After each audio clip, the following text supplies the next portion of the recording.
Students, स्वागत है आप सभी का आपके अपने YouTube channel smart study classes पर। तो आप सभी को पता है केमिस्ट्री में हमने न्यूमेरिकल्स की सीरीज स्टार्ट कर दी है और बहुत सारे बच्चे कहते हैं सर पहले कोर्स करा दो उसके बाद अब न्यूमेरिकल्स कराना। बट एक बात मैं आप सभी को बता दूं, न्यूमेरिकल्स की सीरीज है। अगर आपको फॉर्मूला आता है और थोड़ा सा बेसिक कॉन्सेप्ट क्लियर जो कि मैं आपको क्लियर करा दूंगा तो आप आसानी से न्यूमेरिकल्स लगा सकते हो। हेलो स्टूडेंट्स, तो आप सभी के लिए गुड न्यूज़ है स्टूडेंट्स, क्योंकि नून पर आप सभी के लिए लॉन्च हो चुका है बच्चों पीसीएमबी कोर्स, वो भी एनसीईआरटी बेस्ड। चाहे आप यूपी बोर्ड से हो, बिहार बोर्ड से हो, एमपी बोर्ड से हो, किसी भी हिंदी बोर्ड से हो बच्चों, ये सभी बच्चों के लिए कोर्स स्टार्ट हो चुका है 30 अगस्त से। और यहाँ पर मैं आपको फिजिक्स पढ़ाने वाला हूँ बच्चों एनसीईआरटी बेस्ड। एनसीईआरटी आपको सब कुछ पढ़ाया जाएगा जो भी आपके एनसीईआरटी फिजिक्स में है, चाहे वो एनसीईआरटी की एक्सरसाइज हो, एनसीईआरटी के न्यूमेरिकल्स हो, सब कुछ यहाँ पर आप अनलिमिटेड डाउट्स पूछ सकते हो बच्चों। डेली इंटरेक्टिव लाइव क्लासेस होंगे शाम को 6 बजे और हाई क्वालिटी नोट्स आपको मिलने वाले हैं, वो भी फ्री ऑफ कॉस्ट। 1 रुपया आपको नहीं देना है बच्चों, सब कुछ यहाँ पर फ्री ऑफ कॉस्ट आपको मिलने वाला है। डेली बेसिस पर मेरी क्लास शाम को 6 बजे हुआ करेगी बच्चों। करना आपको कुछ नहीं है, डिस्क्रिप्शन में जो लिंक है वहां से नून ऐप डाउनलोड करो और मैंने ग्रुप की लिंक भी दे रखी है वहां से बच्चों, उस ग्रुप को भी ज्वाइन कर लेना, क्योंकि फ्री क्लासेज हैं, फ्री सब कुछ मिल रहा है, तो टाइम वेस्ट मत करो। तो मिलते हैं बच्चों 6 बजे, जरूर ज्वाइन करना। ओके स्टूडेंट्स, सकते हो, ठीक है। तो इसमें देखो यहाँ पर मैं आज आपको 5 इंपॉर्टेंट न्यूमेरिकल्स कराने वाला हूँ जो कि सॉल्यूशन वाले चैप्टर से हैं, और हर चैप्टर के स्टूडेंट मैं आपको ज़्यादा से ज़्यादा न्यूमेरिकल्स कराऊंगा। इजी लेवल से लेके हाई लेवल प्लस एनसीईआरटी सभी न्यूमेरिकल्स आपको कराए जाएंगे। ये वो न्यूमेरिकल्स हैं जो प्रीवियस ईयर में पूछे गए हैं, ठीक है। तो हर टाइप का न्यूमेरिकल करा दिया जाएगा, टेंशन मत लो, ठीक है। तो देखो स्टूडेंट, अगर आप इस चैप्टर के न्यूमेरिकल्स करना चाहते हो तो आपको कुछ जो एलिमेंट्स हैं उनके परमाणु भार याद होने चाहिए। जैसे मैं यहाँ पर लिख दे रहा हूँ, हाइड्रोजन का परमाणु भार कितना होता है 1, ये आपको याद करने हैं। कार्बन का परमाणु भार कितना होता है 12, नाइट्रोजन का कितना होता है परमाणु भार 14, ऑक्सीजन का कितना होता है 16, सोडियम का परमाणु भार कितना होता है 23, Cl का परमाणु भार कितना होता है 35.5, पोटेशियम का कितना होता है 39। तो ये कुछ एलिमेंट्स हैं जिनके परमाणु भार आपको याद करने पड़ेंगे। वैसे तो बोर्ड परीक्षा में दे रखे होते हैं, बट अगर आप थोड़ा सा तैयार कर लो तो आप सभी के लिए फायदेमंद रहेगा, ठीक है। अब देखो पहला न्यूमेरिकल हम पढ़ते हैं। 15 ग्राम पोटेशियम क्लोराइड को 1 लीटर जल में घोला गया है, विलयन की मोलरता की गणना कीजिए। अब समझना देखो है क्या, उसने कॉन्सेप्ट क्या बोला है। 1 लीटर जल हमने किसी पात्र में ले लिया, ठीक है। समझना यहाँ पर क्या है, 1 लीटर जल है, ये क्या है 1 लीटर वाटर, और हमने 15 ग्राम पोटेशियम क्लोराइड इसमें घोल दिया। कितना 15 ग्राम KCl पोटेशियम क्लोराइड हमने इसमें घोल दिया। जब इसको घोलेंगे तो ये जल में घुल जाएगा और घुलने के बाद एक विलयन बनेगा जिसकी हमें मोलरता ज्ञात करनी है, जिसकी हमें मोलरता ज्ञात करनी है। तो सबसे पहले स्टूडेंट हमें जो दे रखा है वो चीज़ लिखते हैं। KCl क्या है, KCl पोटेशियम क्लोराइड क्या है, विलय है जिसको जल में घोला जा रहा है। तो KCl का भार, KCl का भार, विलय का भार आपको कितना दे रखा है यहाँ पर लिखोगे, विलय का भार कितना दे रखा है जरा बताओगे। स्मॉल w कितना दे रखा है 15 ग्राम। उसके बाद विलय का अणुभार, विलय का अणुभार, विलय कौन है स्टूडेंट हमारे यहाँ पर KCl है। कौन है KCl। अब देखो K का परमाणु भार आपको अभी हमने बताया था कितना होता है 39, तो यहाँ पर आप क्या लिखोगे 39 प्लस Cl का परमाणु भार देखो जरा हमने कितना लिखा 35.5, इनको आपस में ऐड कर दो। 9 और 5 14 का 4 हाथ लगा 1, 3 और 3 6 और 1 7, तो हमारा कितना आ गया अणुभार KCl का निकलकर 74.5। आप सभी को मैं बता चुका हूं कि विलय के मोल आप कैसे निकाल सकते हो। तो यहाँ लिखोगे विलय के मोल, और मोलों की संख्या को हम स्मॉल n से दिखाते हैं। तो विलय के मोल बराबर पहले सूत्र बता चुका हूं, विलय का भार बटे विलय का अणुभार, ये हमारा सूत्र होता है, विलय का अणुभार। अब देखिए जरा आपको विलय का भार कितना दे रखा है इसने 15, तो आप यहाँ पर 15 लगा दोगे। अणुभार देखो अभी हमने कितना निकाला है 74.5। अब देखो कैलकुलेशन आप करना जानते हो, अगर नहीं जानते हो तो फिर थोड़ा सा यहाँ पर समझ लो। यहाँ से पॉइंट हटाओगे ऊपर 10 बढ़ जाएगा, 5 से काटो, 5 दूनी 10, इसको काटोगे 5 एकम 5, कितना बचेगा 2, 24 हो गया, 5 चौके 20, 5 निम 45। अब इनका मल्टीपल कर दो, 15 दूनी 30/149। ये स्टूडेंट हमारा विलेय के मोल निकल के आ गए। इतने मोल हमारे पास अवेलेबल हैं। उसके बाद आपको करना क्या है, यहाँ तक आपको क्लियर है तो मैं इसको हटा देता हूँ। हमें निकालना है स्टूडेंट क्या, विलयन की मोलरता। तो यहाँ लिखोगे विलयन की मोलरता, कैपिटल एम से लेते हैं, ठीक है, मोलरता को स्मॉल एम से और मोलरता को कैपिटल एम से। इसको मिटा दें, ये भी आपको याद हो गए होंगे। तो यहाँ पर हमने सूत्र आपको बताया था, विलेय के मोल बटे विलयन का आयतन, और आयतन किस में होना चाहिए, लीटर में। विलयन का आयतन ये किस में होना चाहिए, लीटर में, ठीक है। अब विलेय के मोल हमें कितने दे रखे हैं, 30/149। तो मैं यहाँ पर लगा दूंगा 30/149 बटे, देखना जरा आयतन आपको कितना दे रखा था, 1 लीटर। तो मैं यहाँ पर 1 लगा दूंगा, तो ये वैल्यू हमारी नीचे आ जाएगी 30/149। तो आपको केवल काटपीट करनी है, तो 149 इधर लिख दोगे 30, तो 30 में तो जाएगा नहीं, पॉइंट बढ़ा के 0 बढ़ा लो। 149 दूनी कितने होते हैं, 149 दूनी होते हैं 298, तो 2 बार यहाँ पर हो गया 298, ठीक है। उसके बाद देखो 2 0, फिर वही 0 करके आगे बढ़ के वैल्यू आ जाएगी। तो इतना हम लिख सकते हैं। आगे आप काटपीट और करना चाहते हो तो कर सकते हो, 0.20 मोल पर लीटर, या तो आप मोल पर लीटर इसका मात्रक लिख सकते हो। अदरवाइज आप इसको हटाकर केवल पीछे कैपिटल एम लगा दोगे ना, फिर भी ये किसको रिप्रेजेंट करेगा, मोलरता को। तो इस तरीके से जो पहला हमारा सवाल था वो कंप्लीट हो चुका है। बेसिक कॉन्सेप्ट भी मैंने आपको बता दिया और किस टाइप से इसको सॉल्व करना है वो भी बता दिया। तो जल्दी से इसका स्क्रीनशॉट ले लो, फिर आगे बात करते हैं अगले न्यूमेरिकल की, ठीक है। तो आप हमारे मोटिवेशन के लिए तो इतना कर ही सकते हो। सेकंड न्यूमेरिकल देखो क्या कह रहा है, एक विलियन में 40 ग्राम NaOH को, मतलब यहाँ पर ले लेते हैं, पूरा डायग्राम बेस्ड समझते हैं। 500 ml जल है, इसमें हमने ले लिया जल, ये है आधा लीटर जल, 500 ml वाटर, और इसमें 40 ग्राम NaOH को घोल दिया। कितना है, 40 ग्राम NaOH, इसको हमने इस 500 ml वाटर में घोल दिया है। उसके बाद क्या करा है, इस विलियन की जो विलियन बनेगा इसकी हमें मोलरता और नॉर्मलता दोनों निकालनी है। सबसे पहले जो चीज़ दे रखी है उसको लिख लो। आपको विलेय का भार, NaOH का भार दे रखा है, तो विलेय है हमारा वो, तो लिखोगे NaOH का भार, जो कि हमारा विलेय है, कितना दे रखा आपको, 40 ग्राम। उसके बाद NaOH का अणुभार आपको दे रखा है, नहीं दे रखा है तो आप निकाल सकते हो। कैसे निकालोगे, सूत्र आपको पता है, NaOH, सोडियम का परमाणु भार 23, ऑक्सीजन का 16 और हाइड्रोजन का 1, सभी को ऐड करोगे तो कितना आ जाएगा, 40। तो आपसे कोई पूछे कि NaOH का अणुभार कितना होता है, तो कितना होता है, 40। वो मैंने आपको बता दिया कि कैसे आपको निकालना था। उसके बाद आगे क्या करना है, तो यहाँ से आप क्या निकाल सकते हो, विलेय के मोल निकाल सकते हो। कैसे निकालोगे, विलेय के मोल, विलेय कौन है, NaOH, तो यहाँ पर NaOH के मोल भी लिख सकते हो। तो विलेय के ब्रैकेट में हम लिख सकते हैं NaOH के मोल। आप सभी जानते हो NaOH के मोल अगर निकालेंगे तो NaOH का भार बटे NaOH का अणुभार, तो इस सूत्र के द्वारा हम इसके मोल निकाल सकते हैं। भार कितना दे रखा है, देखिए जरा 40, अणुभार देखिए जरा कितना दे रखा आपको, 40 से आप 40 को काट दोगे, कितना आ जाएगा, 1 मोल निकल कर।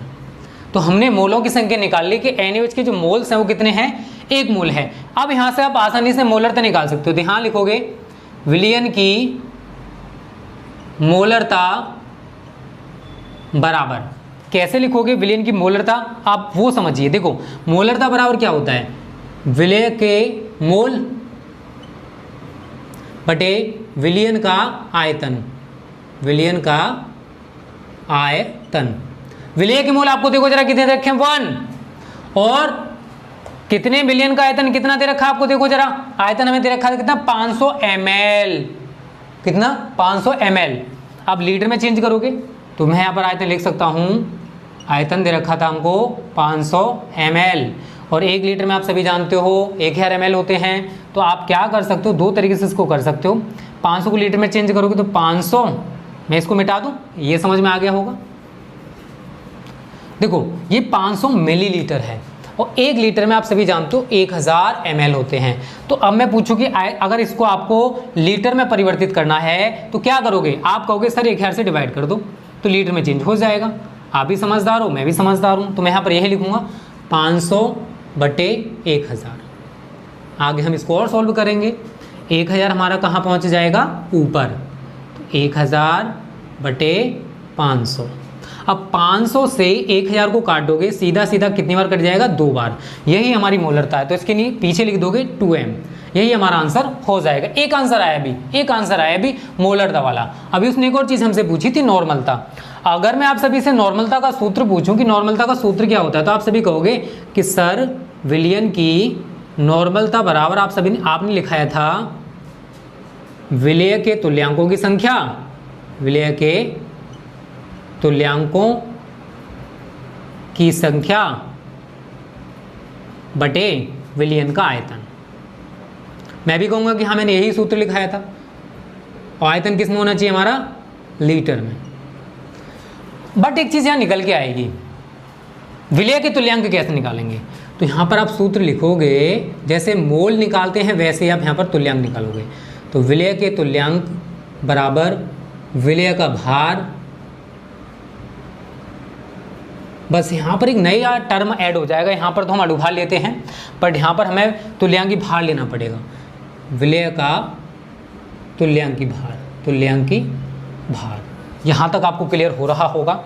मोलरता तो बहुत सिंपल तरीके से हमने निकाल दी, नॉर्मलता भी सेम प्रोसेस अपना रहे, बस यहाँ पर थोड़ा सा अंतर आ रहा है। हमें यहाँ पर तुल्यांकों की संख्या निकालनी थी, तो विलेय के तुल्यांक बराबर हमने एक नया सूत्र यहाँ पर लगा दिया, जो कि मैं आपको बता भी चुका हूँ पहले, कि विलेय का भार बट्टे विलेय का तुल्यांकी भार। तो यहाँ पर हमें जो NaOH दे रखा है इसका तुल्यांकी भार निकालना पड़ेगा, क्योंकि वहाँ पर हमें तुल्यांकी भार यूज़ करना है, ना कि अणुभार। तो पहले इसका स्क्रीनशॉट ले लो, फिर आगे थोड़ा सा जो बचा हुआ है उसको भी मैं सॉल्व करके आपको बताता हूँ कि कैसे आप इसको आगे कर पाओगे। ठीक है,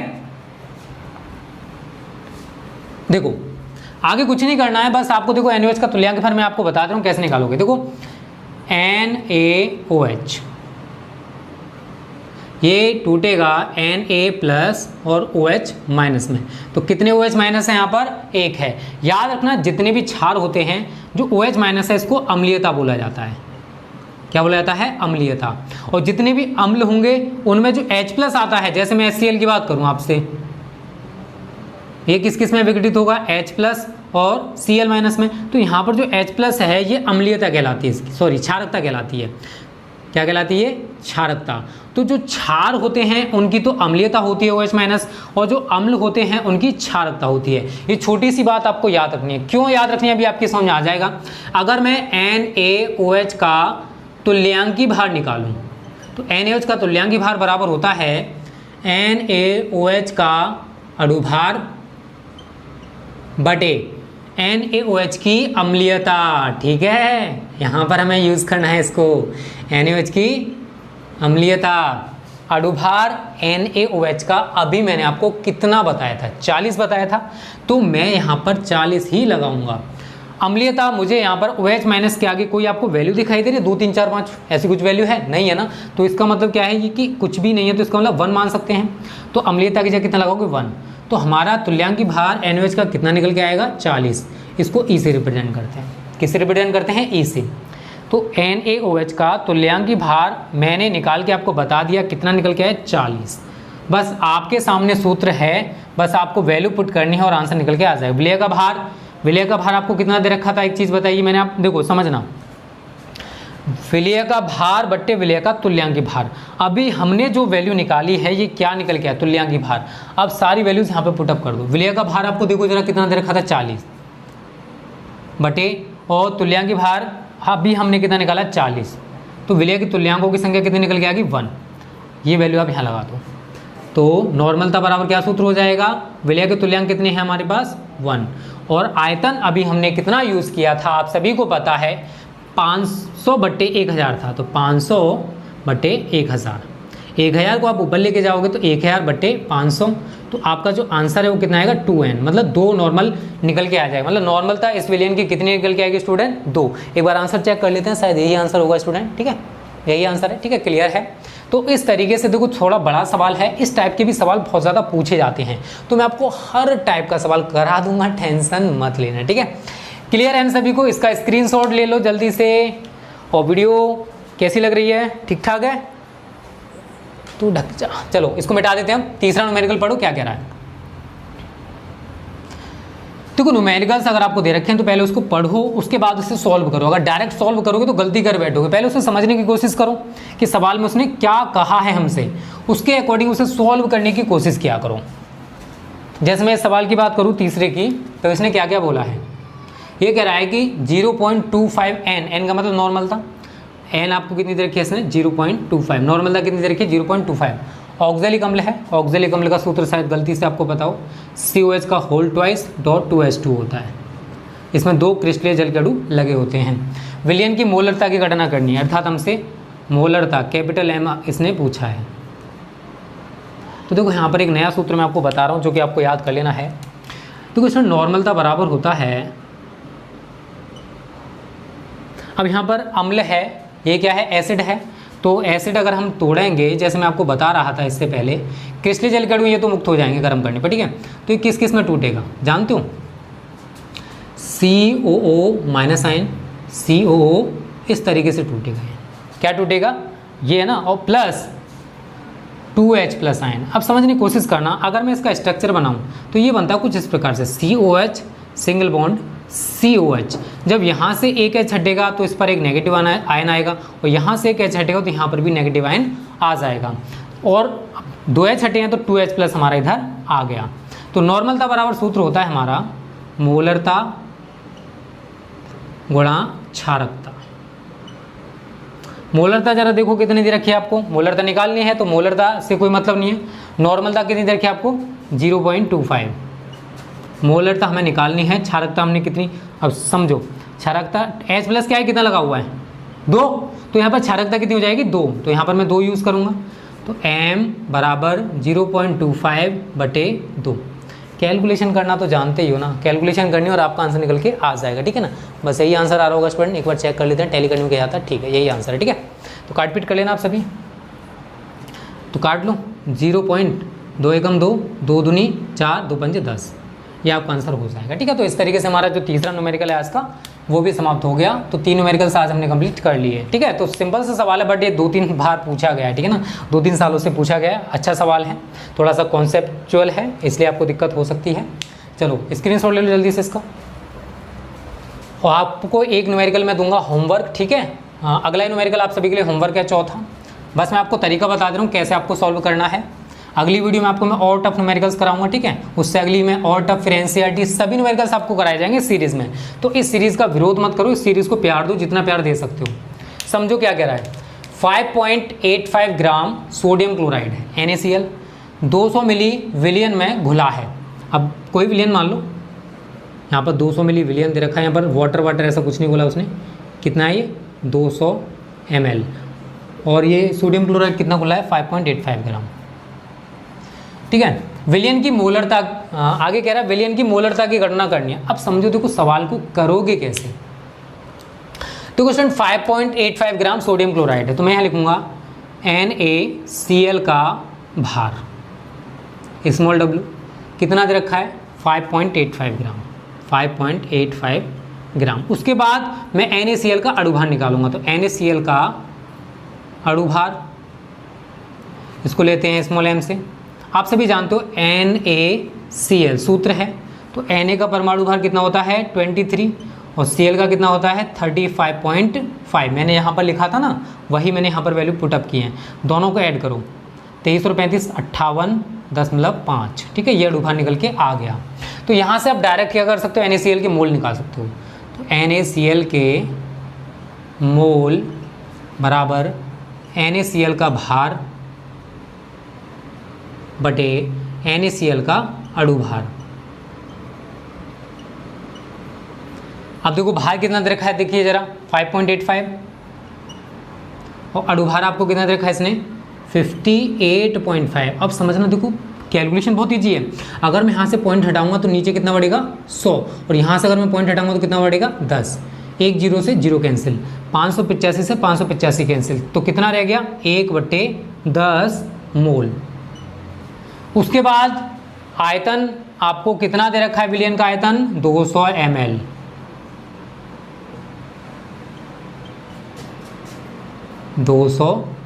ml।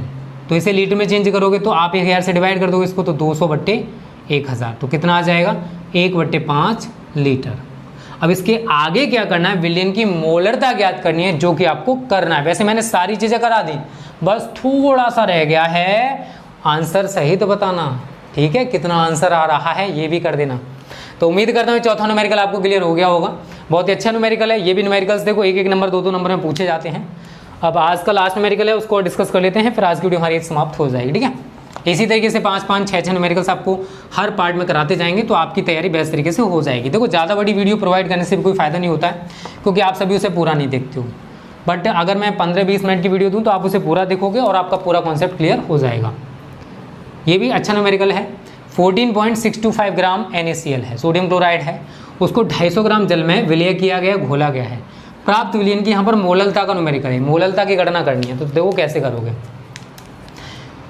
NaCl का भार, NaCl का भार कितना दे रखा है, लिखिए जरा 14.625 ग्राम। उसके बाद NaCl का अणुभार को किससे लेते हैं, स्मॉल m से। और आप सभी जानते हो Na का परमाणु भार कितना होता है 23, Cl का कितना होता है 35.5, दोनों को ऐड करोगे कितना हो जाएगा 58.5। आगे क्या कहा है उसने 250 ग्राम जल, 250 ग्राम जल। बट मैं क्या करूँगा, पहले मैं मोल निकालूंगा NaCl के, तो NaCl के मोल जिसको लेते हैं स्मॉल n से, ये क्या होता है भार बटे अणुभार। भार कितना दे रखा है देखो जरा 14.625 बटे अणुभार है 58.5। अब आप सभी कहोगे सर इसको करेंगे कैसे, तो 5 से पहले काट लो, छोटी सी कैलकुलेशन कर लो इसको, 5 दूनी 10, फिर एक इधर पॉइंट लगा दो, ठीक है ना। अब 4 6 5 45, 1 2 5 दूनी 10 और 2 5 5 25, इसको काटोगे 5 एकम 5 5 एकम 5 पॉइंट 5 7 35, ठीक है। उसके बाद देखो और कट जाएगा अभी तो कटने को, तो बट हम करेंगे क्या इसको थोड़ा सा और, चलो आगे कर लेते हैं थोड़ा सा। 2.925 बटे 11.7। अब देखो स्टूडेंट, अगर आप इसे कैलकुलेटिव करोगे तो ये जो वैल्यू है ना, इसे आप काटोगे तो 3 का ये डायरेक्ट कट जाएगी 4 टाइम्स। आप करके देख लेना, ठीक है ना। अगर मैं आपको पूरी कैलकुलेशन बताऊंगा तो कैसे करोगे वो भी समझ लो। 2.925 बटे 11.7 है, पॉइंट हटाऊंगा नीचे 1000 बढ़ जाएगा, यहाँ से पॉइंट हटाऊंगा ऊपर 10 बढ़ जाएगा, तो 1 0 से 0 काट दो। उसके बाद देखो 5 से वैल्यू कट जाएगी, तो इसको आप कैलकुलेशन कर लेना, मैंने जो बोला ना वही निकल के आएगा 1/4, ठीक है। 1/4 हमारे मोल निकल के आ चुके हैं। आयतन विलायक का भार लिखोगे यहाँ पर कितना दे रखा है विलायक का भार आप सभी को 250 ग्राम। आप सभी जानते हो इसको किस में चेंज करना पड़ेगा, हमें केजी में, तो केजी में चेंज करना है, फिर भी आपको 1000 से डिवाइड करना पड़ेगा, तो 250 बटे 1000 काटोगे कितना आ जाएगा 1/4 किलोग्राम। क्लियर है सभी को। ये हमारा विलायक का भार निकल के आ गया और यहाँ पर हमने मोलों की संख्या निकाल ली। बस आपको कुछ नहीं करना है, आप सीधा सीधा मोललता निकालनी है। विलय के मोल बटे विलायक का भार या आयतन, कुछ भी लिख लो। विलय के मोल हमारे पास कितने थे 1/4 और आयतन भी कितना है 1/4, तो ये वैल्यू आपस में पूरी कैंसिल, कितना आ जाएगा 1 स्मॉल है। ये हमारा सवाल हो गया 5वां खत्म, ठीक है। तो बहुत ही अच्छे सवाल थे स्टूडेंट, और इतना ही इसका आंसर आ रहा होगा शायद, ठीक है। एक बार टैली कर लेते हैं, टैली करने में क्या जाता है, ठीक है स्टूडेंट। तो इस तरीके से आपका ये भी सवाल कंप्लीट हो गया। तो आज हमने 5 बहुत अच्छे क्वेश्चंस को सॉल्व किया है। उम्मीद करता हूँ ये 5 आपके समझ में आ गए होंगे। स्क्रीनशॉट नहीं लिया ना, जल्दी से ले लो। तो स्टूडेंट उम्मीद करता हूँ ये वीडियो आपको अच्छी लगी होगी। अच्छी लगी ना तो वीडियो को लाइक करना, ज़्यादा से ज़्यादा शेयर करना, जिससे आपकी तरह और भी स्टूडेंट्स हमारी वीडियोज़ का फ्री में फायदा उठा सकें।